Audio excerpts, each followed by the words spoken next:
way haddaba su-aasha ugu badan ee soo noqnoqota waxa weeyaan sidee baan coins u iibsan karayaa sidee baan coins u iibsan karayaa cryptocurrency haddaba waxaad iibsan kartaa waxa weeyaan sida u iibsan kartaa waan kuu sheegaya haddaad android haysato telephone android ama samsung oo operating systemka android ku jiro ama iphone aad muxuu ahaaye haysato waxaad download garaysanaysaa saddex application okay saddex application ayaad download garaysanaysaa si ay suurtagal kugu noqoto inaad iibsato coinska aad rabto waayahay haddaba saddexda application maxay yihiin marka ugu horeysa waxaad download garaysanaysaa application Binance la yiraahdo waa haddaad Europe iyo Asia iyo Africa joogto okay Binance application la yiraahdo ayaa download garaysanaysaa marka download garaysato waad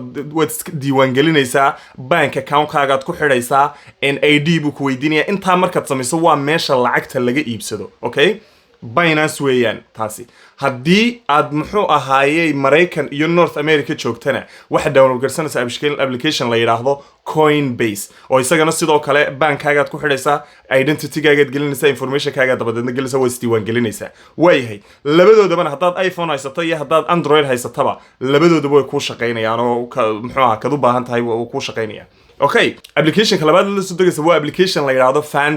Phantom ayaa la yiraahdaa iOS iyo ama Android-ka iyo iPhone-ka waad ku isticmaali karaysaa okay labadooduba waad ku isticmaali kartaa marka la soo degto account baad diiwaan gashanaysaa si loola soo degayana waan download-kiisa waan idin tusi doonaa markaad la soo degto aad ku install garaysato mobile-kaaga saad ku deynaysaa application-ka saddexaad ee aad la soo degaysa waxa weeyaan application la yiraahdo Dex Screener application la yiraahdo aad la soo degaysaa waa ka lagala socdo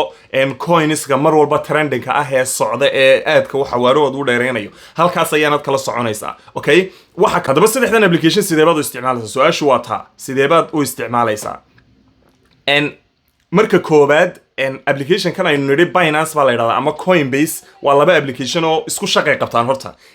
dadka Mareykanka joogana waxaan nidhi Coinbase bay isticmaali karaan waayo Binance Mareykanka lagama ogola haddaad Africa iyo Asia iyo Europe joogtana Binance baa isticmaalaysa waayahay waa meesha laga iibsado lacagta marka hore waad card-kaaga aad ku xidhaysaa bank account-ka ama Mastercard haddaad haysato debit card markaad ku xidho lacag baad ka iibsanaysaa Solano kale aad ka iibsanaysaa markaad iibsato dabadeedna waxaad samaynaysaa lacagtaadii waad ka saaraysaa waad ka transfer garaynaysaa waxaad u diraysaa wallet-kii kale aynu samaysanay ee aynu u bixinay Phantom application-kii Phantom la lahaa ayaad lacagtaada geysanaysaa sababta lacagta Phantom u geysanaysaana waxa weeyaan Phantom amaba wallet-ka Phantom la yiraahdo waa wallet-iska marka ugu horeysa lagu soo list gareeyo coinska cusub ee socda okay coinska cusub ee socda waa marka ugu horeysa meesha lagu soo list gareeyo Binance iyo Coinbase-ka dhowr cisho ka bacdi bay timaadaa ama muddo ka bacdi ayaa lagu soo list gareeyaa ama la keenaa muxuu ahaa oo laga iibsan karaa coinska marka Phantom ayaad lacagta geysanaysaa markaad geysato halkaasaad ka iibsan kartaa coinska aad doonayso way number 3 application-ka saddexaad wuxuu ahaa Dex Screener maxaa loo isticmaalaa waxaa loo isticmaalaa in lagala socdo coinska kolba trending-ka ah ee muxuu ahaayay